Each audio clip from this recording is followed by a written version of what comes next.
वो भविष्यवाणी भी करते थे। तो उनकी भविष्यवाणी ये थी कि आने वाले समय में ओटाराम जी जिस तरह से पुलिस में नौकरी कर रहे हैं तो मेरे मंदिर की पूजा करेगा तो एक समय ऐसा आएगा कि उनको डीजी भी सैल्यूट मारेगा। ये उन्होंने पहले भविष्यवाणी की थी जी। तो उन्होंने मुझे दिल्ली में बुला लिया और यहाँ से हेलीकॉप्टर से उठा करके मुझे 2003 में state farm corporation of India का चेयरमैन बना दिया। 2024 में यूथ कांग्रेस की तरफ से आपके ऊपर आरोप लगा था कि आपने अंधविश्वास फैलाया। संयम लोढ़ा है, कांग्रेस के मंत्री हैं और वो कहते हैं कि आप जब भी कोई बयान करते हैं तो वो झूठी अफवाहें होती हैं, तो उसको आप किस तरीके से देखते हैं कि आप वाहवाही लूटने के लिए बयानबाजी करते हैं? इस कारण से मुझे वहाँ हारना पड़ा, परंतु मैं तो उसको ये कहना चाहता हूँ कि आपके टाइम में सनातन धर्म की जमीनें कितनी बेची, बिल्कुल वो खुद गिरिबान में जाके देखें, फिर वो किसी के ऊपर आरोप लगा रहे हैं। मैं सबसे पहले पूछूंगी राहुल गांधी के बारे में, आप उनके बारे में क्या कहेंगे? मैं तो राहुल गांधी के बारे में तो क्या कहूँ, वो तो देश कह रहा है। नमस्कार, मैं निशा शर्मा बतंगड़ चैनल पे आप सभी का स्वागत करती हूँ और आज इस चैनल के माध्यम से हम आपको एक ऐसे नेता, एक ऐसे मंत्री से मिलवाने जा रहे हैं जिन्होंने 3 बार विधायक पद और पुलिस की सेवा छोड़ी और राजनीति में आए। मैं बात कर रही हूँ ओटाराम देवासी की, जो कि राज्य सरकार में वर्तमान में स्वतंत्र प्रभार मंत्री के पद पर तैनात है। आइए उनसे सीधे बातचीत करते हैं और उनसे जानते हैं उनके अनुभव और राजनीति के बारे में। ओटाराम जी, सबसे पहले आपका बहुत बहुत शुक्रिया, स्वागत है हमारे चैनल पर। बिल्कुल, थैंक यू। सबसे पहला सवाल, और लोगों के मन में भी सवाल है क्योंकि बहुत कम लोग जानते हैं कि आप पुलिस की सेवा में भी थे। राजनीति वाले ओटाराम जी को सब जानते हैं, लेकिन पुलिस सेवा वाले ओटाराम जी कोई नहीं जानता। तो पुलिस सेवा को छोड़ करके राजनीति में आने का आपने कैसे सोचा कि आपको राजनीति में आना चाहिए, क्योंकि पुलिस सेवा भी आप करते थे? मैं समझता हूँ कि जब 87 में जब मैं जैसे मंदिर में था तो मेरे मन में आया कि क्यों ना मैं पढ़ा लिखा हूँ, ग्रेजुएट आदमी हूँ, तो क्यों ना सर्विस करनी चाहिए। तो मेरे मन में आया कि आने वाले समय में मुझे किसी तरह से सरकारी सेवा में जाना चाहिए। तो मेरा सरकारी सेवा में सिलेक्शन भी हो गया, पुलिस में सिलेक्शन हो गया। सिलेक्शन होने के बाद में जैसे मैं सर्विस में गया तो मेरे वहाँ मंदिर में मेरे बुजुर्ग जो पुजारी थे बहुत ही ज्ञानवान थे, बहुत ही समझदार थे। उन्होंने कहा तुझे सर्विस करनी चाहिए। फिर जैसे मैं सर्विस में गया, सर्विस मुझे लगी, उसके बाद में उनके मन में आया कि इस मंदिर को कौन संभालेगा, मंदिर की पूजा कौन करेगा। मैं बुलाने का निर्णय किया तो उनके मन में आया कि भाई आने वाले समय में मैं, वो भविष्यवाणी भी करते थे, तो उनकी भविष्यवाणी ये थी कि आने वाले समय में ओटाराम जी जिस तरह से पुलिस में नौकरी कर रहे हैं तो मेरे मंदिर की पूजा करेगा तो एक समय ऐसा आएगा कि उनको डीजी भी सैल्यूट मारेगा। ये उन्होंने पहले भविष्यवाणी की थी जी। उसके बाद में मेरे मदर थे तो मदर ने आकर के कहा कि उनको नौकरी मत छुड़ाओ, नौकरी होगी तो उनको तनख्वाह आएगी, पेंशन आएगी। तो फिर उन्होंने दूसरी भविष्यवाणी की थी कि मंदिर में बैठे बैठे की पेंशन मैं करूंगा। तो वो भी उनकी भविष्यवाणी सही हुई। तो कहने का मतलब एक समय का ऐसा आएगा जो उसको मंदिर से हेलीकॉप्टर से उठा के ले जाएंगे, ये भी उन्होंने कहा था जी। तो ऐसे करके उसके बाद में मैं सर्विस छोड़ के फिर मंदिर आ गया था और मंदिर में 12 साल तक मंदिर की पूजा में ही था। और पूजा करते करते फिर हमारे राजस्थान के महामहिम कहूँ या उपराष्ट्रपति भैरू सिंह जी शेखावत को कहूँ, उसके बाद में वो जैसे ही मेरे संपर्क में आए तो उन्होंने मन में ठान लिया कि आने वाले समय में रबारी समाज के अंदर ऐसा कोई लीडर नहीं, ऐसा कोई नेता नहीं, इसलिए क्यों ना मैं इनको दिल्ली में बुला लूं। तो उन्होंने मुझे दिल्ली में बुला लिया और यहाँ से हेलीकॉप्टर से उठा करके मुझे 2003 में state farm corporation of India का चेयरमैन बना दिया। ये मेरी पहली शुरुआत थी। तो भविष्यवाणी सही हो गई थी आपकी जी। और मैंने मेरी लाइफ में नहीं सोचा था कि मैं इस रास्ते में आऊँगा, राजनीति में आऊँगा, पर उन्होंने भैरू सिंह जी और पूर्व मुख्यमंत्री वसुंधरा जी के शासन में जब मुझे यहाँ सबसे पहले सेंट्रल गवर्नमेंट में नियुक्त किया, अटल बिहारी जी वाजपेयी की सरकार में, और नियुक्ति नहीं किया, मुझे राज्य मंत्री का दर्जा भी दिया और मुझे वो जो सुविधाएं होनी चाहिए वो सब सुविधाएं दी जी। हाँ, उससे मेरी शुरुआत हुई। आपका राजनीतिक करियर बहुत अच्छा रहा है और क्योंकि देखते हैं कि बहुत टाइम से आप राजनीति में सक्रिय हैं। आपने कंटिन्यू देखें तो आपने जीत हासिल की है, 3 बार आप विधायक बने हैं। 2018 की अगर मैं बात करूँ तो आपने हार का भी सामना किया। एक मोमेंट होता है जब हम कुछ चीज़ों में कंटिन्यू अच्छा करते हैं लेकिन एक जगह रुक जाते हैं, तो वो मोमेंट आपका कैसा था? उससे आपको क्या सबक मिला, आपने क्या सीखा उस जगह से? मैं समझता हूँ कि जब राजनीति मेरी शुरुआत हुई तो सबसे पहले सेंट्रल गवर्नमेंट में गया। सेंट्रल गवर्नमेंट में जाते 6, 7 और 8 मुझे यहाँ स्टेट में भी राज्य मंत्री का दर्जा दिया गया। जी। 2003-04 में सेंट्रल में था। उसके बाद में सेंट्रल में जैसे सरकार चेंज हुई तो उसके बाद में यहाँ पशुपालक कल्याण बोर्ड बनाया गया। उसमें मुझे राज्य मंत्री का दर्जा स्टेट में भी दिया गया और देने के बाद में मैंने शिक्षा के क्षेत्र में बहुत अच्छे काम किए कि आने वाले समय में यहाँ आवासीय विद्यालय पशुपालकों के लिए बनना चाहिए जी। तो मैंने करीब 3 आवासीय विद्यालय उस समय बनाए थे। हरियाली में बना, उसके बाद में डूंगरपुर बांसवाड़ा में बनाया, कोटा झालावाड़ में बनाया। तो ये हमारे पूर्व मुख्यमंत्री वसुंधरा जी का शासन था। उन्होंने मुझे प्रेरणा देकर के शिक्षा के क्षेत्र में भी जोड़ा और जैसे ही मेरे 8वें चुनाव की तैयारी हुई तो मुझे सबसे पहले बुला करके कहा आपको सिरोही से चुनाव लड़ाया जाएगा और सिरोही से मैं चुनाव लड़ने गया 2009 में। तो जैसे ही चुनाव लड़ने गया तो मुझे सिरोही की जनता ने बहुत बड़ा स्नेह दिया, प्रेम दिया और प्रेम देकर मुझे 9000 वोटों से विजयश्री हासिल कराई। तो उसके बाद में ये शुरुआत चलती रही और जैसे ही 13-14 का चुनाव आया उसमें मुझे जिस जनता ने जो स्नेह और प्रेम दिया मैं उनको वंदन करता हूँ, नमन करता हूँ। उन्होंने मुझे 25,000 वोटों से 2013 में वापस जिताया, उसके लिए मैं वंदन करता हूँ। दूसरा 2018 का जब चुनाव आया तो उस चुनाव में भी आप सबको पता है कि मेरे सामने जो था वो एक कांग्रेस का टिकट दिया हुआ, सिंबल दिया हुआ जीवाराम आर्य करके था। तो वो मेरे सामने था। ये निर्दलीय जो चुनाव लड़ रहा था ये पूर्व विधायक जिसका मैं नाम से नहीं कहता हूँ, परंतु जिस तरह से उन्होंने एक कंट्रोवर्सी करके ये त्रिकोणीय कोण बना करके उन्होंने जो चुनाव लड़े उसमें जो कांग्रेस का प्रतिनिधि था वो 14,000 में सिमट गया। इस कारण से मुझे वहां हारना पड़ा, नहीं तो मैं 9,500 10,000 से हारा था। परंतु जिस तरह से वो चुनाव जीता था जनता को भ्रमित करके, आज भी जिस तरह से जनता को भ्रमित करता है उसी तरह से उस दिन भी करता था। बिल्कुल। अभी भ्रमित वाली बात है तो एक बात मैं आपको बोल देती हूँ कि जैसे कि आपने बोला भ्रमित, और देखा जाए कहने कहीं कि जब भी चुनाव आते तो कांग्रेस का एक एजेंडा शुरू हो जाता है, वोट चोरी हो गया, ईवीएम हैक हो गया, तो उसके ऊपर भी आप थोड़ा सा मुझे बताएं कि इसको आप किस तरीके से देखते हैं।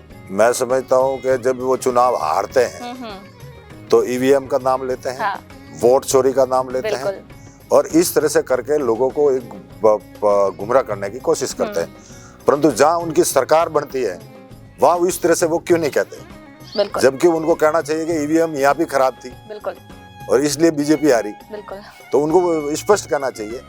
तो वो उसमें नहीं बोलते, जहाँ चुनाव जीतते हैं वहाँ नहीं बोलते हैं, जहाँ चुनाव हारते हैं उस जगह बोलते हैं। बिल्कुल। तो इसको क्या कह सकते हैं, किस तरीके से देख सकते हैं इसको, क्योंकि पब्लिक तो ये देखते हैं कि सोशल मीडिया पे चलता है वोट चोरी हो गया, ईवीएम हैक हो गया, और कुछ लोग उस चीज में भी आते हैं क्योंकि एक ह्यूमन साइकोलॉजी होती है उस चीज को लेकर के।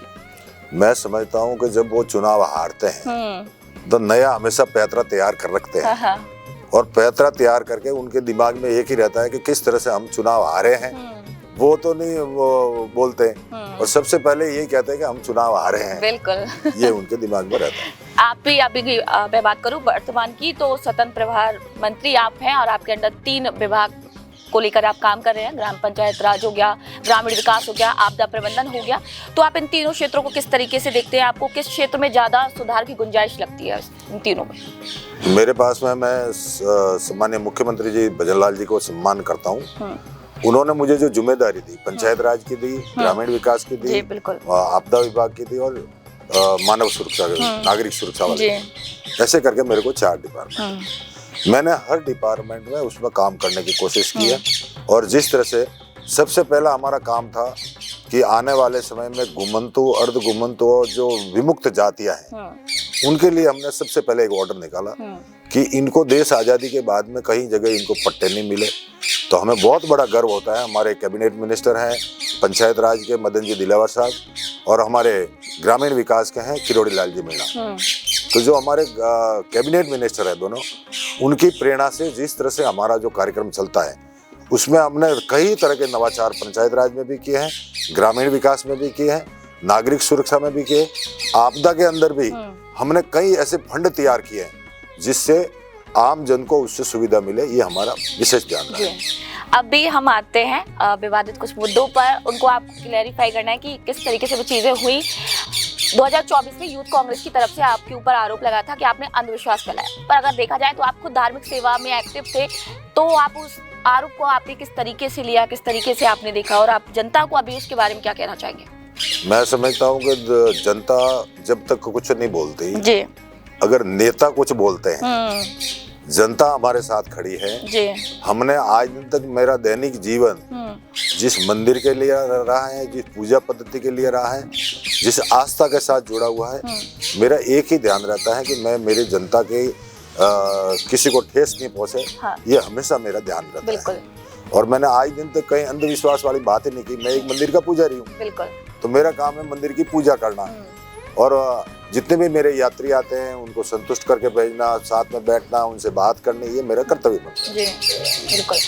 आप खुद धार्मिक सेवा से आते हैं, आप पुजारी है, आपको जो लोग है, जो जनता है, वो साधारण नेता के रूप में देखते हैं, क्योंकि आजकल अगर देखा जाए एक नेता बनने के बाद एक चमक धमक, एक लाइफस्टाइल चेंज हो जाती है, लेकिन आपकी लाइफस्टाइल बिल्कुल भी चेंज नहीं हुई है।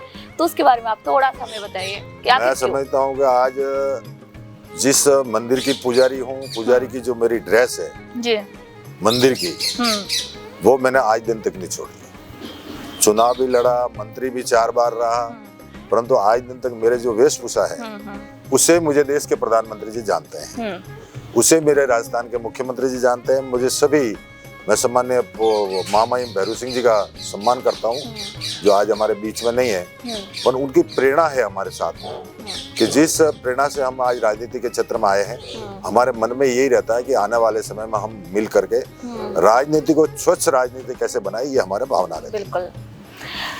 कोई भी नेता होता है, विपक्ष का या पक्ष का, तो बयानबाजी तो चलती रहती है। आपके ऊपर लगातार संयम लोड़ा है, कांग्रेस के मंत्री हैं, तो उन्होंने हमेशा 2021 से 2024 तक कंटिन्यू आप पे बयानबाजी करते आए हैं, और वो कहते आए कि आप जब भी कोई बयान करते हैं तो वो झूठी अफवाहें होती हैं। तो उसको आप किस तरीके से देखते हैं कि आप वाहवाही लूटने के लिए बयानबाजी करते हैं? मैं समझता हूँ कि उसका काम है, वो उसका काम करे, मैं मेरा काम करता हूँ। जी। मैंने आज दिन तक कोई झूठ फैलाने की कोशिश नहीं की। उसने इतना झूठ फैला रखा है कि आज पूरे मेरे सिरे की जनता उसको जानती है। उसने हर क्षेत्र में झूठ से झूठ ही बोलने का काम किया है। आज 2 दिन पहले उसने जो एक धरना किया, उसमें भी उसने यही कहा कि मंदिर की जमीन पट्टे काट दिए, उसके वो कर दिया। परंतु मैं तो उसको ये कहना चाहता हूँ कि आपके टाइम में सनातन धर्म की जमीनें कितनी बेची, बिल्कुल, वो खुद गिरेबान में जाग के देखें। फिर वो किसी के ऊपर आरोप लगा रहा है कि यहाँ अपने विधानसभा में विक्रम टैक्स चलता है। मैं उसको कहता हूँ कि विक्रम टैक्स तो चलता कि नहीं चलता, पर तेरा सीवी टैक्स जो चलता है वो हमेशा जिस तरह से चल रहा है, वो इस तरह से चल रहा है कि लोगों के दिमाग में आज भी है। लोग, जनता पूरी जान चुकी है कि हिंदू संस्कृति की जमीन को वो किसको देना चाह रहा था। हिंदुओं ने जिस संस्कृति के साथ में जो आंदोलन किए, तब वो रुका। तो मेरे कहने का मतलब, इतनी कितनी जमीनें जो सनातन धर्म की थी वो हमेशा देने की कोशिश की है। और दूसरा मेरा ये आपके माध्यम से एक कहना है, वो हमेशा आरएसएस पर जिस तरह का आरोप लगा रहे हैं और विश्व हिंदू पर आरोप लगा रहे हैं, मैं कहता हूं कि विश्व हिंदू परिषद और आरएसएस जिस तरह नैतिकता के साथ में जो काम कर रही हैं, मैं एक संस्कार के रूप में कहना चाहता हूं कि आज जो आदर्श स्कूल में पढ़ा हुआ बच्चा एक संस्कारवान बच्चा होता है, और हमेशा ये संस्कार हमारे आरएसएस के अंदर ऐसे दिए जाते हैं कि अपने जीवन के अंदर ऐसे कोई काम करे ताकि जनता के लिए और आम जनता के लिए उपयोगी हो। ये हमेशा, और उसका एक हमेशा आरोप रहता है कि आरएसएस पर टीका टिप्पणी करना, आरएसएस पर किस तरह से पकड़ा, ये करता रहता है, पर उससे मुझे कोई गम नहीं है। विपक्ष को लेकर एक और बात कि जब भी विधानसभा चलती है तो उसके अंदर बिल आते हैं, जैसे कि जो धर्म परिवर्तन को लेकर बिल आया था, उसको लेकर भी बहुत तरीके से विपक्ष ने हंगामा किया था। तो क्यों ऐसा क्यों करते हैं? और जब खुद हंगामा करते हैं तो उसे सही बता देते हैं, लेकिन जब कोई पक्ष में या विपक्ष में बैठा होता है उस पर आरोप लगा देते हैं, क्यों? मैं समझता हूँ कि मैं राजस्थान एक पहला स्टेट है जो हमारे सम्मानीय मुख्यमंत्री जी ने, बिल्कुल, और हमारे लॉ मिनिस्टर ने बैठ करके इसके लिए रूपरेखा बनाई, और धर्म परिवर्तन वाला जो मामला था, ये पहला स्टेट हमारा राजस्थान है जो सबसे पहला ये बिल लाया। मैं तहे दिल से उनको वंदन भी करता हूँ, नमन भी करता हूँ कि इतना सुंदर बिल आज दिन तक पूरे हिंदुस्तान में नहीं बना, सबसे पहले हमारे राजस्थान में बना। इसके लिए मैं उनको बधाई देता हूँ, और ये बहुत ही सुंदर बिल है। तो क्यों, मतलब देखा जाए तो ये एक तरीके से सही भी था बिल, लेकिन उसके बावजूद भी हंगामा करना लाजमी था? मैं समझता हूँ कांग्रेस का काम है वो कांग्रेस करे, भारतीय जनता पार्टी का काम है, एक संस्कारवान पार्टी है, और किस तरह से अपने लिए काम कर सकती है वो हमेशा भारतीय जनता पार्टी काम करती है। संसद में इस दौरान वर्तमान में एक बहुत मुद्दा बहुत तेजी से चल रहा है, संविधान बना वंदे मातरम, उसको लेकर के बहुत तेजी से मुद्दा बन रहा है, उसे आप किस तरीके से देखते हैं? क्योंकि वंदे मातरम हमारे देश की एक राष्ट्रगीत है जिसको हम सुन रहे हैं, बोलते आए हैं बचपन से, तो उसी पर इतना हंगामा होना क्यों? वंदे मातरम पर हंगामा करना उनकी, मैं तो समझता हूँ ये बहुत ही निंदनीय है कि इस तरह से अगर हिंदू राष्ट्र में रह करके वंदे मातरम पर किस तरह की टीका टिप्पणी करना, ये उसके लिए बहुत ही घोर निंदनीय है जी। मैं समझता हूँ कि हिंदुस्तान में रहना होगा तो वंदे मातरम कहना होगा। बिल्कुल, ये सबसे बड़ा काम बिल्कुल। और वंदे मातरम से उनको इतनी बड़ी तकलीफ है तो मैं समझता हूँ उनका काम नहीं है, और जिस तरह से वो टीका टिप्पणी कर रहे हैं मैं उसकी निंदा करता हूँ। एक और कि जब स्कूलों में देखा जाए तो बचपन में सारे लोग स्कूलों में पढ़े और सबने प्रार्थनाएं की हैं और एक बराबर सारे लोग रहते थे, और पहले ये चीज़ें नहीं होती थी, लेकिन अभी जो मुद्दे उठ के आते हैं कि स्कूलों में जो प्रेयर नहीं होगी, वंदे मातरम नहीं बोल पाएंगे, भारत माता की जय नहीं बोल पाएंगे, क्यों? क्योंकि ये चीज़ अभी नई स्टार्ट हुआ है, बहुत नया मुद्दा ये हम देख रहे हैं अभी इस टाइम पे। मैं समझता हूँ कि जहाँ स्कूल है वो एक शिक्षा का मंदिर है, और शिक्षा के मंदिर में हमेशा वंदे मातरम गाया ही जाएगा।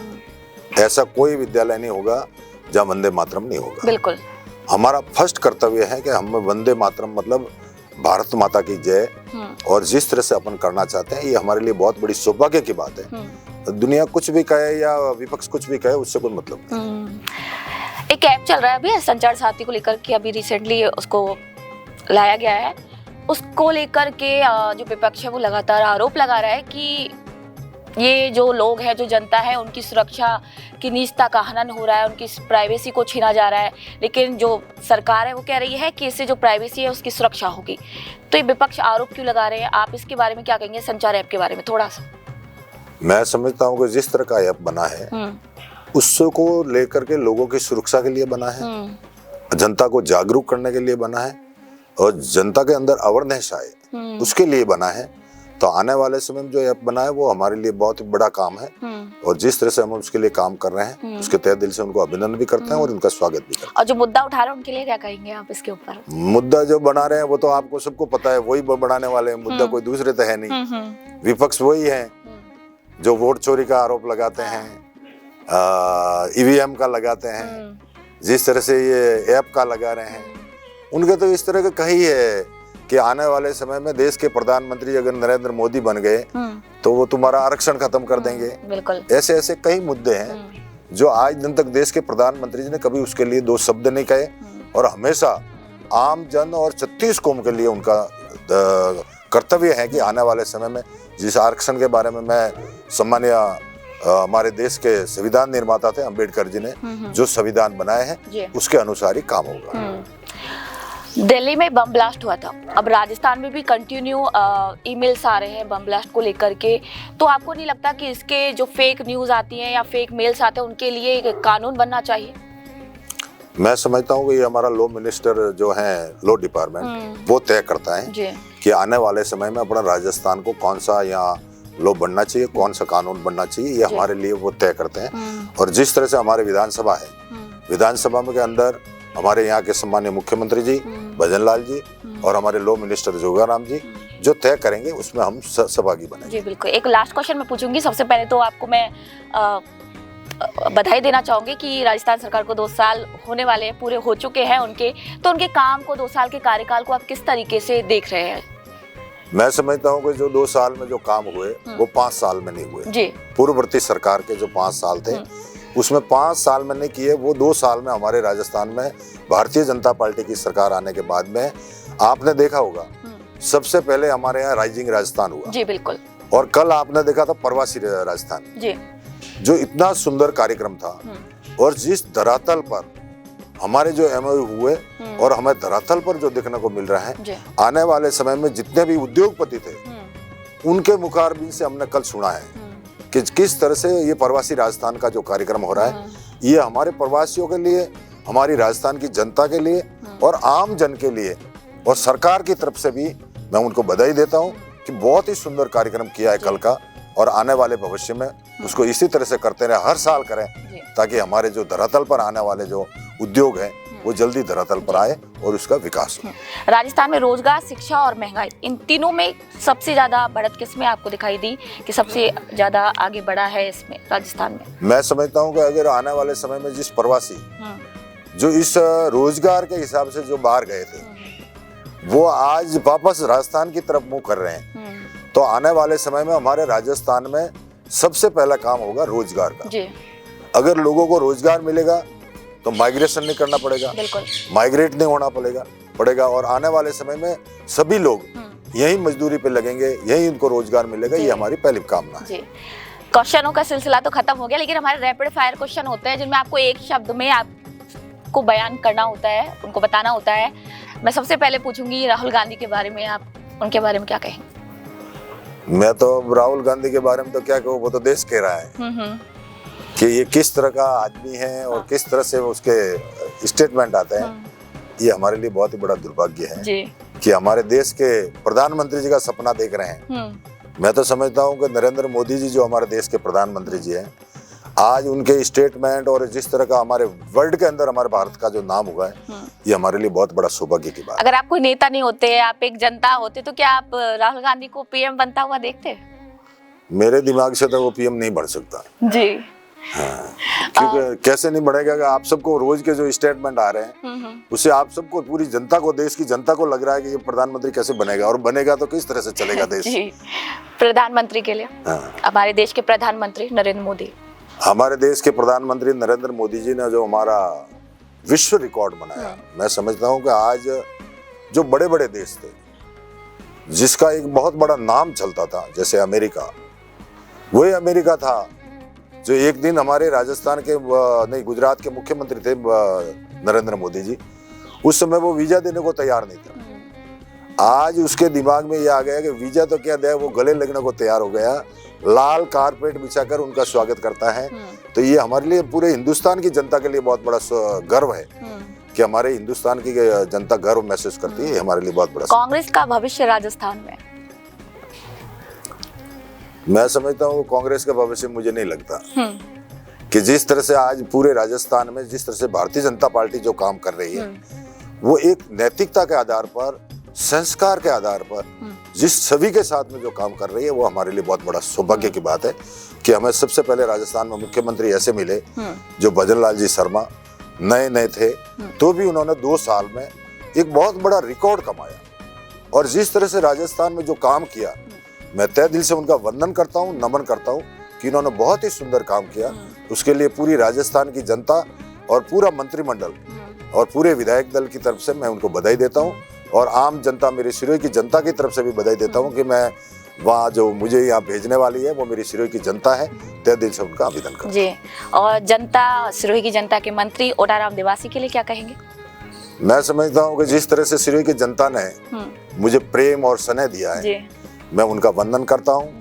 वो आज दिन तक मुझे न तो एमएलए कहते हैं, न मंत्री कहते हैं, सिर्फ बाबूजी नाम से कहते हैं। ये उनका बहुत बड़ा स्नेह है, और जिस तरह का स्नेह है, मैं उनको दोनों हाथ जोड़कर वंदन करता हूँ कि मेरे सिरोही की जनता के लिए हमेशा मेरे मन में हमेशा नवाचार करने की कोशिश रहती है। जब मैं पहली बार 2013-14 में मंत्री बना, तो मेरे मन में आया कि यहाँ मेडिकल कॉलेज होनी चाहिए मेरे सिरोही की जनता के लिए, तो मैंने मेडिकल कॉलेज दी। उसके बाद में अब जब मैं मंत्री बना तो मेरे दिमाग में आया कि एग्रीकल्चर कॉलेज मेरे सिरोही की जनता के लिए देनी चाहिए, तो सिरोही की जनता को एग्रीकल्चर कॉलेज दी। और अभी मेरे दिमाग में ही कि आने वाले समय में, इसी साल या आने वाले समय में वेटरनरी कॉलेज, ताकि एक पशुपालकों के लिए बहुत ही बड़ी सुविधा हो सके, उसके लिए मैं काम कर रहा हूँ। और ग्रामीण बेल्ट में, या मेरी पंचायत समिति सिरोही हो या मेरी पंचायत समिति शिवगंज हो, उसके लिए मैंने हमेशा चिकित्सा के क्षेत्र में, शिक्षा के क्षेत्र में, और जिस तरह से मैंने काम करने की कोशिश की है मेरी जनता के लिए, मैं हमेशा काम करता हूँ। इसी के साथ आप सबको जय हिंद, जय भारत माता। बहुत बहुत शुक्रिया सर, बहुत अच्छा लगा आपसे बातचीत करके। तो आप सभी बतंगड़ न्यूज़ देख रहे थे और आपने ओटाराम देवासी की बातचीत तो सुनी होगी कि बहुत अच्छा आपको ये पॉडकास्ट लगेगा, तो मैं उम्मीद करती हूँ। और मिलते हैं एक और नई शख्सियत, एक और नए व्यक्तित्व के साथ। तब तक के लिए नमस्कार।